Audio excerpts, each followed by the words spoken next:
From punk to superstar, Boy George had the looks and personality to charm grannies as well as their record-buying teenage grandchildren.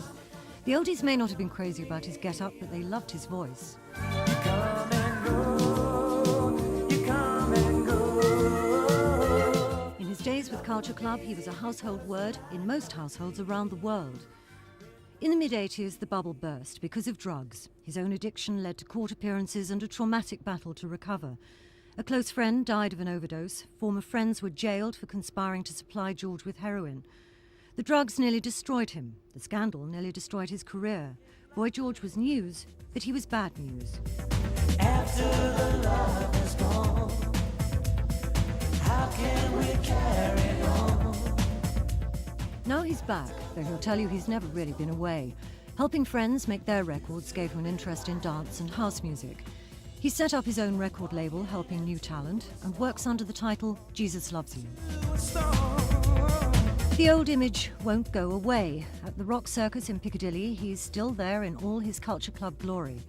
Over the years, there have been many Boy George styles, so is this more spiritual dance style and natural development, or a cynical marketing ploy?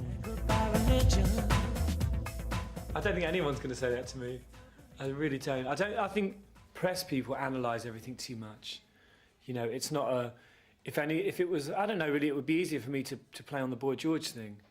That's much easier. That's what the record company want. In fact, in France and America, this album is going out as Boy George because they wouldn't bend on the fact that I wanted to call it Jesus Loves You. They wouldn't have that. So not at all. I mean, when After the Love came out, that record was being played in clubs and people were saying they liked it, and none of them knew it was me. I mean, a few people did, but it wasn't like a typical Boy George record. So of course it'd be easier for me to try and recapture what I did with Culture Club, much easier. But the thing is, at the end of the day, we put that to two of the country's top creative directors. Advertising agency Young and Rubicam don't handle pop stars, so they have no axe to grind. he has the sort of money which can actually tell people where to go.